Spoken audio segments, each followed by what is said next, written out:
முதலீடு செய்வோம், முன்னேறுவோம். நண்பர்கள் அனைவருக்கும் வணக்கம். இந்த வீடியோவில் பார்த்தீங்கன்னா, நம்ம இந்த இன்ஃபோசிஸ் ஷேரோட பைபேக் டீட்டெயில்ஸ், அப்புறம் நவீன் இன்ஃப்ளூரன்ல உள்ள வந்திருக்க நியூஸு, அப்புறம் கோல்ட் ப்ரைஸை பற்றி டிஸ்கஸ் பண்ண போகிறோம். அப்புறம் எல்டிஐ மைண்ட்ரியில் உள்ள பெரிய டீல், அப்புறம் என்பிசிசி ஷேரு, உஜ்வான் ஸ்மால் ஃபினான்ஸ் பேங்க்ல உள்ள QIP சம்மந்தமாக, அப்புறம் யூஎஸில் ரெசஷன் வரப்போகுதுன்னு சொல்லி மூடிஸ் சொல்லியிருக்க விஷயத்தை பற்றி நம்ம டிஸ்கஸ் பண்ண போகிறோம். இந்த வீடியோவை ஸ்டார்டிங்லேருந்து எண்டு வரைக்கும் ஸ்கிப் பண்ணாமல் பாருங்கள். கண்டிப்பாக இந்த வீடியோ வந்து உங்களுக்கு பெரிய ஹெல்ப்ஃபுல்லாக இருக்கும். வாங்க இப்போ நம்ம வீடியோக்குள்ளே போகலாம். இன்றைக்கி பார்த்தீங்கன்னா, நம்ம நிஃப்டி 50ல டாப் கெய்னராக வந்திருக்கிறது பார்த்தீங்கன்னா இன்ஃபோசிஸ் தான். அதுக்கு மிகப்பெரிய காரணம் என்னன்னு பார்த்தீங்கன்னா, வரக்கூடிய செப்டம்பர் 11 வந்து அவங்களுடைய ஜென்ரல் மீட்டிங்கில் இன்ஃபோசிஸ் ஷேருக்கு வந்து பைபேக் வந்து அனௌன்ஸ் பண்ண போகிறதா ஒரு தகவல் வந்துக்கிட்டு இருக்கு. அந்த ஒரு காரணத்தினால இந்த ஷேர் பார்த்தீங்கன்னா இன்றைக்கி கிட்டத்தட்ட ஒரு 5% அளவுக்கு ஒரு ஏற்றத்தை கொடுத்துருக்கு. இதுக்கு முன்னாடி வந்து இதே மாதிரி அவங்க பைபேக் கொடுக்கும்போது பார்த்தீங்கன்னா, இந்த மாதிரி ஷேர் வந்து கொஞ்சம் ஏற்றத்தை கொடுத்துருக்கு. ஆனால் சில நாள் கழிச்சு இறக்கத்தையும் கொடுத்துருக்கு. இப்போ பார்த்தீங்கன்னா ஒரு 1993 இந்த ஷேர் வந்து ஸ்டாக் மார்க்கெட் லிஸ்ட் ஆகிருக்குது. இதில் பார்த்தீங்கன்னா கடைசியாக ஒரு 8 வருஷத்துக்குள்ள 5வது முறையாக பைபேக் பண்ணுறாங்க. ஃபஸ்ட் டைம் பார்த்தீங்கன்னா 2017 ஒரு பைபேக் பண்ணாங்க. அடுத்து 2019, அப்புறம் 21, 22, இப்போ 5வது முறையாக 25 ஒரு பைபேக் கொடுக்குறாங்க. இப்போ 2022 கடைசியாக பார்த்தீங்கன்னா 9300 கோடி அளவுக்கான உள்ள ப்ரைஸுக்கு ஷேர்ஸ் வந்து பைபேக் பண்ணியிருந்தாங்க. இப்போ வந்து எவ்வளோ கோடிக்கு பைபேக் பண்ண போகிறாங்கன்றது அவங்களுடைய செப்டம்பர் 11 மீட்டிங் அன்றைக்கி தான் தெரிய வரும்.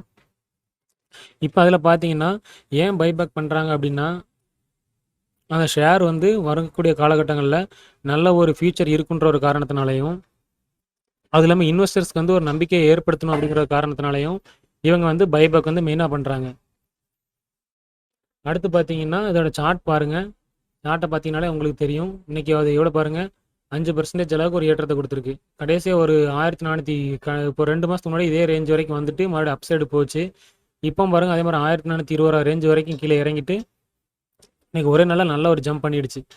இந்த மாதிரி ஷேர் பொறுத்த வரைக்கும் நல்ல ஒரு ஏற்றத்தை கொடுக்கணும்னா அதில் நியூஸ் வந்து நல்ல நியூஸ் வர்றப்ப கண்டிப்பாக அந்த ஷேர் வந்து நல்ல ஒரு ஏற்றத்தை கொடுக்குங்கிறதுக்கு இது ஒரு மெயினான ஒரு எடுத்துக்காட்டு. அடுத்து பார்த்தீங்கன்னா நவீன் ஃப்ளோரைனில் பார்த்தீங்கன்னா ஒரு நல்ல நியூஸ் வந்திருக்குது. என்னென்னு பார்த்தீங்கன்னா, அவங்க வந்து ஜெஃப்ரிஸ் வேறு அவங்களுக்கு வந்து ஒரு பைக் காலராக கொடுத்தாங்க. இதுன்னு இப்போ இப்போத்துலேருந்து அவங்க வந்து ஒரு 30% இருந்து அப்சைடு போகிறதுக்கான ஒரு வாய்ப்புகள் இருக்குன்னு சொல்லியிருக்காங்க. இதுக்கு மெயினான காரணம் என்னென்னு பார்த்தீங்கன்னா, ஸ்பெஷாலிட்டி கெமிக்கல் அப்படிங்கிற ஒரு இதில் 3 புதிய மாடல் வந்து லான்ச் பண்ண போகிறாங்க. அந்த ஒரு காரணத்தில் பார்த்தீங்கன்னா இவங்க வந்து இன்றைக்கி ஒரு நல்ல ஒரு ஏற்றத்தை கொடுத்துருக்கு. அது இல்லாமல் ரெஃப்ரிஜரண்ட் கேஸ், அதாவது பார்த்தீங்கன்னா R32 இருக்குல்ல, R32 ரெஃப்ரிஜரண்ட் கேஸ் பார்த்தீங்கன்னா இதுக்கு வந்து நல்ல ஒரு டிமாண்ட் இருக்குது. எங்கன்னா அமெரிக்காவில், யூஎஸ்லேருந்து இதுக்கு வந்து ஒரு நல்ல ஒரு டிமாண்ட் இருக்கிற ஒரு காரணத்தினாலையும், அதுவும் இல்லாமல் அமெரிக்காவில் சைனா ப்ராடக்ட்டுக்கு வந்து கொஞ்சம் இப்போ தடைகள் இருக்கிற ஒரு காரணத்தினாலையும் இப்போ இந்த ஷேருக்கு வந்து நல்ல ஒரு அப்சைடு பொட்டன்ஷியல் இருக்குது. அதுவும் இல்லாமல் பார்த்தீங்கன்னா இவங்க வந்து சாம்சங் கூட டேட்டா சென்டர் கூலிங் அக்ரிமெண்ட் ஒன்று போட்டிருக்காங்க. இதுவும் வந்து பார்த்தீங்கன்னா இந்த ஷேர் வந்து ஒரு நல்ல ஏற்றத்தை கொடுக்கும் அப்படிங்கிற ஒரு கான்ஃபிடென்ட்டாக கொடுத்துருக்கு. அது மட்டும் இல்லாமல் பார்த்தீங்கன்னா இவங்க வந்து 2025 இந்த ஃபினான்ஷியர்லேருந்து 2028 வரைக்கும் இவங்க வந்து இயர்லி ஒரு 35% அளவுக்கான CAGR கொடுக்குறதுக்கு ஒரு வாய்ப்பு இருக்குன்னு சொல்லியிருக்காங்க. இயர்லி 36% பாருங்கள், இயர்லி 36 அளவுக்குன்னா எவ்வளோ பெரிய ஒரு வாய்ப்பு அப்படின்னு சொல்லிட்டு. ஆனால் இந்த மாதிரி ஒரு ஏற்றத்தை கொடுக்குன்னு இவங்க ஜெஃப்ரிஸ் கணிச்சிருக்காங்க. பார்க்கலாம் இது வரக்கூடிய காலகட்டங்களில் இந்த மாதிரி ஒரு ஏற்றத்தை கொடுக்குதுன்னு. அப்புறம் பார்த்தீங்கன்னா நேற்று நம்மளுடைய நிஃப்டி 50 இறக்குறதுக்கு மெயினான காரணமாக இருந்தது பார்த்தீங்கன்னா இந்த ஐடி செக்டர் தான் இண்டெக்ஸஸில். இன்றைக்கி அதே மாதிரி நிஃப்டி இறங்காமல் தூக்கி நிறுத்தி பிடிச்சிருக்க ஒரு காரணம் பார்த்தீங்கன்னா இது ஐடி செக்டர் தான். இதுக்கான காரணம் என்னென்னு நம்ம இப்படி தான் டிஸ்கஸ் பண்ணோம். மெயினான ரீசன் பார்த்தீங்கன்னா இவங்க இன்ஃபோசிஸ் தான்.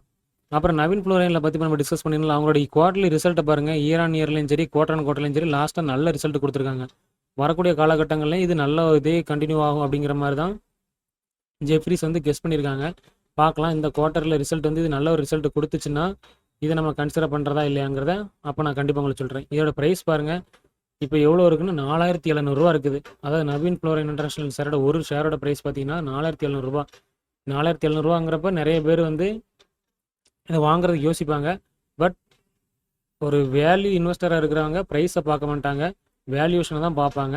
அடுத்து வரக்கூடிய குவார்ட்டரில் இதோட ரிசல்ட்டை பற்றி நம்ம கண்டிப்பாக டிஸ்கஸ் பண்ணுவோம். டிஸ்கஸ் பண்ணும்போது இதில் வாய்ப்புகள் இருக்கா இல்லையாங்கிறத கண்டிப்பாக நான் உங்கள் நண்பர்களுக்கு சொல்கிறேன்.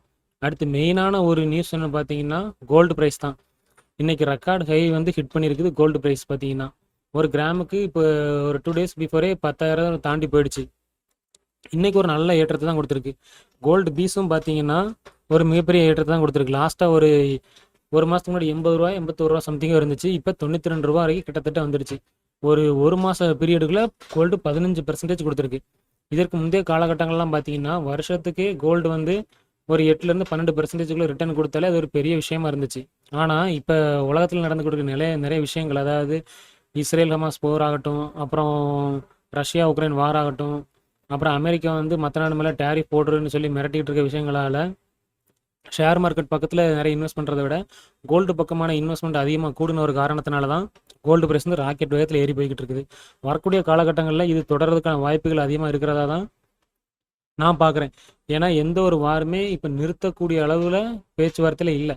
எந்த வாருமே நிறுத்தக்கூடிய அளவுக்கு இல்லைன்ற ஒரு காரணத்தினாலையும், அடுத்து அமெரிக்காவில் ஃபெட்டு வந்து அவங்களுடைய இந்த வரக்கூடிய மீட்டிங்கில், அதாவது செப்டம்பர் 15 16 வருது. அதில் வந்து ஒரு 0.25 பேசிஸ் வந்து கண்டிப்பாக ரேட்டை கட் பண்ணுவாங்கன்ற ஒரு காரணத்தினாலையும் இது வந்து ஏறிக்கிட்டு இருக்கு. இன்னமும் அதுக்கடுத்து வரக்கூடிய காலகட்டங்கள்லையும், அதாவது இன்னும் வருஷத்துலேயே பார்த்தீங்கன்னா இன்னும் ஒரு 2 மீட்டிங் இருக்குது, ஃபெட் மீட்டிங் இருக்குது. அதுலேயும் வந்து ரேட்டை கட் பண்ணுவாங்க அப்படிங்கிற மாதிரி ஒரு தகவல் வந்துக்கிட்டு இருக்குது. ஆனால் நம்பிக்கையான தகவல் இல்லை, ஒரு ரூமர் மாதிரி தான் வச்சுங்களேன். ஒருவேளை அந்த மாதிரி கட் பண்ணாங்கன்னா கண்டிப்பாக கோல்டு இன்னமும் ரெக்கார்டு ஹை போகும். அது இல்லாமல் ஐடி செக்டருக்கும் வந்து பார்த்தீங்கன்னா ஒரு மிகப்பெரிய நல்ல எதிர்காலத்தை தான் இருக்கும். அடுத்து பார்த்தீங்கன்னா விஷால் மெகாமார்ட்டில் ஒரு சின்னதாக ஒரு பேட் நியூஸ் வந்திருக்கு. என்னன்னு பார்த்தீங்கன்னா, அவங்களுடைய ஹரியானாவில் இருக்கக்கூடிய அம்பாலாவில் உள்ள ஒரு கடையில் இன்றைக்கி வந்து ஃபயர் ஆகிடுச்சு, அதாவது தீப்பிடிச்சிருக்கு. இதுக்கு மெயினான ரீசன் அவங்க என்ன சொல்கிறாங்கன்னு பார்த்தீங்கன்னா ஷார்ட் சர்க்கியூட் தான். எங்கேனாலுமே பார்த்தீங்கன்னா இந்த மாதிரி தீப்பிடிச்சுன்னா உடனே ஒரு காரணம் ஷார்ட் சர்க்கியூட் தான் சொல்லுவாங்க. இந்த மாதிரி ஒரு இது ஃபயர் ஆக்சிடென்ட் ஆன ஒரு காரணத்தினால இந்த ஷேர் ப்ரைஸ்லேருந்து இன்றைக்கி வந்து ஒரு பெரிய இறக்கத்தை கொடுக்கும், இல்லைனா கொஞ்சம் ரொம்ப நெகட்டிவாக கொடுக்கும் அப்படின்னு சொல்லி நான் எதிர்பார்த்தேன். பட் ஆனால் அந்த மாதிரி எதுவும் நடக்கலை. அதுக்கு மெயினான காரணம் என்னென்னு பார்த்தீங்கன்னா, இதில் ஆல்ரெடி நிறைய நியூஸ் இருக்குது. அந்த ஒரு காரணத்தினால இதில் இன்றைக்கி ஒரு பெரிய இறக்கத்தை கொடுக்கல. அடுத்து பார்த்தீங்கன்னா ஒரு முக்கியமான நியூஸ் வந்திருக்கு. என்னென்னா எல்டிஐ மைன்ட்ரியில் வந்து ஒரு பெரிய ஒரு நியூஸ் வந்திருக்கு. என்னென்னு பார்த்தீங்கன்னா, ஒரு மிகப்பெரிய $multi-million கான்ட்ராக்ட் பார்த்தீங்கன்னா வடக்கு ஐரோப்பாவில் ஒரு பெரிய ஃபியூல் கம்பெனியான OKQ8 அப்படிங்கிறவங்க கூட ஒரு மிகப்பெரிய டீலை வந்து சைன் பண்ணியிருக்காங்க. இந்த ஒரு காரணத்தினால பார்த்தீங்கன்னா இந்த ஷேர் வந்து இன்றைக்கி வந்து நல்ல ஒரு ஏற்றத்தை கொடுத்துருக்கு. பாருங்கள், இன்றைக்கி சார்ட் பார்த்தீங்கன்னாலே தெரியும். இன்றைக்கி ஒரு 2% ஒரு நல்ல ஏற்றத்தை கொடுத்துருக்கு. இனிமேல் வந்து மேற்கொண்டு அவங்க என்ன சொல்லியிருக்காங்கன்னா, அந்த கம்பெனி மேனேஜ்மெண்ட்லேருந்து வரக்கூடிய காலகட்டங்கள் வந்து இந்த கம்பெனிஸ் மூலமாக எங்களுக்கு வந்து மிகப்பெரிய லாபம் கிடைக்கிறதுக்கான ஒரு வாய்ப்பு இருக்குது அப்படின்னு சொல்லியிருக்காங்க. அது இல்லாமல் இவங்க கூட சேர்ந்தவங்க என்ன ஒர்க் பண்ண போகிறாங்கன்னா, க்ளவுட் ரிலேட்டடாக, அப்புறம் இன்ஃப்ராஸ்ட்ரக்சர் மேனேஜ்மெண்ட்டு, அப்புறம் அட்வான்ஸ்டு டேட்டா அனலிட்டிக்ஸ், இது சம்மந்தமாக உள்ள ப்ராடக்ட்ஸ்லாம் இந்த எல்என்டி மைன்ட்ரி வந்து இந்த பெரிய ஃபியூல் கம்பெனிக்கு வந்து சப்ளை பண்ண போகிறோம். அந்த ஒரு காரணத்தினால வந்து இந்த ஷேர் வந்து ஏற்றத்தை கொடுத்துருக்கு. வரக்கூடிய காலகட்டங்கள்லையும் இது வந்து ஏறும், இந்த ஷேர் வந்து ப்ரைஸ் வந்து ஏற்றத்தை கொடுக்கும் அப்படின்னு சொல்லி அந்த கம்பெனியோட சிஓ சொல்லியிருக்காரு. அதில் வந்து ஃபியூல் கம்பெனியோட சிஓ என்ன சொல்லியிருக்காருன்னா, எல்டிஐ மைன்ட்ரி மேலே உள்ள எங்களுடைய நம்பிக்கை வந்து அதிகமாக இருக்குது. ஏன்னா இந்த அக்ரிமெண்ட் சைன் ஆன காரணத்தினால எங்களுக்கும் அவங்களுக்குள்ள பாண்ட், அதாவது பிணைப்பு, எங்களுக்கும் அவங்க கம்பெனிக்குள்ள பிணைப்பு வந்து அதிகமாக இருக்குது. வரக்கூடிய காலகட்டங்களில் இது வந்து எங்களோட 2 கம்பெனிக்குமே வந்து ஒரு பாசிட்டிவான நியூஸ் அப்படின்னு சொல்லியிருக்காரு. பார்க்கலாம். அடுத்து பார்த்தீங்கன்னா என்பிசிசியில் பார்த்தீங்கன்னா இது வந்து ஒரு பெரிய இந்தியாவில் இருக்கக்கூடிய ஒரு மிகப்பெரிய ஒரு கன்ஸ்ட்ரக்ஷன் ரிலேட்டடான கம்பெனி. அது இல்லாமல் சென்ட்ரல் கவர்மெண்டோட நவரத்னா பப்ளிக் செக்டரில் உள்ள ஒரு கம்பெனி. பார்த்தீங்கன்னா கன்ஸ்ட்ரக்ஷனில் இருக்கக்கூடிய எனக்கு தெரிஞ்ச வரைக்கும் ஒரு சில கம்பெனிகளில் என்பிசிசி இந்த 2 ஷேரையும் வந்து சில நேரங்களில் நான் வந்து கன்சிடர் இதுக்கு முன்னாடி பண்ணியிருக்கேன். இப்போ பார்த்தீங்கன்னா ரெண்டுமே கொஞ்சம் நல்ல ஒரு ஏற்றத்தை கொடுத்து மேலே வந்துடுச்சு. இன்னும் கொஞ்சம் டிப்பு ஆச்சுன்னா இதை நம்ம கன்சிடர் பண்ணுறதை பற்றி யோசிக்கலாம். பட் இப்போ நம்ம இந்த என்பிசிசியில் என்ன நியூஸ் வந்திருக்குன்னு பார்க்கலாம். இவங்க வந்து என்பிசிசி வந்து என்ன பண்ணியிருக்காங்க அப்படின்னா, நாக்பூர் மெட்ரோபாலிட்டன் கூட வந்து Nagpur metropolitan region development authority கூட வந்து ஒரு அக்ரிமெண்ட் வந்து சைன் பண்ணியிருக்காங்க. எது சம்மந்தமானா, ஒரு 1710 ஏக்கரில் இன்ஃப்ராஸ்ட்ரக்சர் வந்து பில்ட் பண்ண போகிறதா. இந்த ப்ராஜெக்ட் வந்து என்ன பார்த்தீங்கன்னா, ஸ்டார்ட் அப் கம்பெனிஸ்க்கு தேவையான பில்டிங்ஸு, அப்புறம் கமர்ஷியல் எஸ்டாப்ளிஷ்மெண்ட்டு, அப்புறம் ஐடி கம்பெனிஸ்க்கு, அப்புறம் கார்பரேட் ஆஃபீஸ்க்கு, இந்த மாதிரியான விஷயங்களுக்காக ஒரு 1000 ஏக்கரும், அப்புறம் வந்து ஒரு 710 ஏக்கர் வந்து அதில் ஃபியூச்சர் எக்ஸ்பென்ஷன், ஏன்னா நம்ம தேவைகள் வந்து அதிகரிச்சுக்கிட்டே தான் இருக்கும் அப்படிங்கிறதுனால தற்சமயம் 6 ஏக்கரில் ப்ராஜெக்ட் பண்ணிவிட்டு அப்புறம் ஒரு 710 ஏக்கர் வந்து ஃபியூச்சர் எக்ஸ்பென்ஷனுக்காக வந்து இவங்க வச்சிருக்கதா சொல்லியிருக்காங்க. இந்த ஒரு நியூஸ் பார்த்தீங்கன்னா என்பிசிசிக்கு வந்து ஒரு நல்ல நியூஸ்னே நான் சொல்லுவேன். ஏன் அப்படின்னா அவங்களுடைய ப்ராஜெக்ட் சம்மந்தமான நியூஸ் நிறைய வர்றப்ப அவங்களுக்கு வந்து வரக்கூடிய காலகட்டங்களில் அவங்களுடைய ப்ராஃபிட் வந்து அதிகரிக்கும். அந்த ப்ராஃபிட் அதிகரிக்கிற ஒரு காரணத்தினால அவங்களுடைய ஷேர் பிரைஸ் ஏறதுக்கு வாய்ப்பு அதிகம் இருக்குது. இப்போ என்பிசிசி பார்த்தீங்கன்னா இப்போ 2-3 வருஷத்துக்கு முன்னாடி பார்த்தீங்கன்னா அந்த 40 ரூபாயிலேருந்து 50 ரூபா ரேஞ்சுக்குள்ளே ரொம்ப நாளாக சுற்றிட்டு இருந்துச்சு. நான் அப்போத்துலேருந்து இந்த ஷேரை வந்து பார்த்துட்டு தான் இருந்திருக்கேன். பட் அந்த டைமில் வந்து நான் வந்து கன்சிடர் பண்ணலை. ஏன்னா நான் அப்போ தான் ஷேர் மார்க்கெட்டுக்கு வந்த புதுசுன்ற ஒரு காரணத்தினால ரொம்ப கம்மியான ப்ரைஸில் இருக்கிற கம்பெனியை நான் வாங்கவா அப்படின்னு சொல்லிட்டு விட்டுட்டேன். பட் அது எவ்வளோ பெரிய தப்புன்றது இப்போ எனக்கு தெரியுது. ஏன்னா ஒரு 3 வருஷம் பீரியடில் கிட்டத்தட்ட 4% 4 மடங்கு ஏறிடுச்சு. அதாவது 40 ரூபாயிலேருந்து ஒரு 150 வரைக்கும் போயிட்டு இப்போ மறுபடியும் கொஞ்சம் ரேட்டு குறைஞ்சிடுச்சு. பார்க்கலாம், இது வரக்கூடிய காலகட்டம் இந்த நியூஸால் இந்த ஷேர் வந்து மேலே போச்சுன்னா நம்ம நண்பர்களுக்கு இது ஒரு நல்ல வாய்ப்பாக இருக்கும். அடுத்து பார்த்தீங்கன்னா உஜ்வான் ஸ்மால் ஃபைனான்ஸ் பேங்க்லேருந்து ஒரு நியூஸ் வந்திருக்கு. நல்ல நியூஸு. நல்ல நியூஸ்னா அவங்க கடன் வாங்க போகிறது தான் ஒரு நல்ல நியூஸாக இருக்குது. ஏன் அப்படின்னா பேங்க்ஸை பொறுத்த வரைக்கும் அவங்க கடன் வாங்குறாங்க அப்படின்னு சொன்னால் அவங்களுடைய பிஸ்னஸ் வந்து எக்ஸ்பென்ஷன் பண்ணுறதுக்காக தான் அவங்க கடன் வாங்குவாங்க. அப்படிங்கிற காரணத்தினால இந்த பிஸ்னஸ் வந்து வளரும் அப்படிங்கிற ஒரு காரணத்தினால, வரக்கூடிய காலங்களில் வளரும் அப்படிங்கிற காரணத்தினால இந்த ஷேர் வந்து இன்றைக்கி வந்து ஒரு நல்ல ஏற்றத்தை கொடுத்துருக்கு. பாருங்கள், இன்றைக்கி ஒரே நாளில் 1 செகண்ட், நீங்கள் ஒரே நாளில் பாருங்கள் 7.5% அளவுக்கு ஏறி இருக்குது. 2 நாளில் நேற்றும் ஏற்றத்தை தான் கொடுத்துருந்து. 42 ரூபாயில் இந்த ஷேர் வந்து 47, 2 நாளில் 10% அளவுக்கு ஏற்றத்தை கொடுத்துருக்கு. இதுக்கு மெயினான ரீசனாக பார்த்தா நான் பார்க்குறது இதுதான். 2000 crores வந்து QIP வழியாக, அதாவது இன்னும் 2 வருஷத்துக்குள்ளே வந்து ஃபண்ட் ரைஸ் பண்ண போகிறத சொல்லியிருக்காங்க. ஏன் இந்த ஃபண்ட் ரைஸ் பண்ணுறாங்கன்னு பார்த்தீங்கன்னா காசா ரேஷியோ வந்து ஒரு 35% கூட்டுறதுக்காகவும், அப்புறம் நம்மளோட கடன் இருக்குல்ல, கடன் கொடுக்குறது வந்து 1 லட்சம் கோடி அளவுக்கு வந்து கடன் கொடுக்கணும். அதாவது FY 30க்குள்ளே, ஃபினான்சியர் 2030க்குள்ளே காசை வந்து 35% ஏற்றணும். அப்புறம் வந்து 1 லட்சம் கோடி அளவுக்கு வந்து கடன் கொடுக்கணும். அப்புறம் புதுசாக வந்து ஒரு 500 பிரான்ச்சஸ் வந்து ஓப்பன் பண்ணணும். அப்புறம் வந்து பார்த்தீங்கன்னா யூனிவர்சல் பேங்கிங் லைசன்ஸ் வந்து RBIலேருந்து அப்ளை பண்ணியிருக்காங்க. அதோட அப்ரூவலுக்காண்டி வெயிட் பண்ணிட்டு இருக்காங்க. இந்த மாதிரியான நியூஸ்கள்லாம் இதுக்கு வந்த ஒரு காரணத்தினால இந்த ஷேர் ப்ரைஸ் வந்து நல்ல ஒரு ஏற்றத்தை கொடுத்துருக்கு. அதுவும் இல்லாமல் பார்த்தீங்கன்னா ஸ்மால் ஃபினான்ஸ் பேங்க்லேயே பார்த்தீங்கன்னா இப்போ வந்து எல்லா ஸ்மால் ஃபினான்ஸ் பேங்க்லேயும் வந்து ஒரு இறுக்கமான சூழ்நிலை, அதாவது அந்த மாதிரி போய்கிட்டு இருக்கு. இறுக்கமான சூழ்நிலை போய்கிட்டு இருக்கு. ரொம்ப ப்ரெஷரான சூழ்நிலை போய்கிட்டு இருக்குது. இந்த மாதிரி நேரத்தில் இந்த ஷேரை வந்து கன்சிடர் பண்ணுறதை கொஞ்சம் நிறுத்தி வைக்கலாம் அப்படிங்கிறது என்னுடைய கருத்து.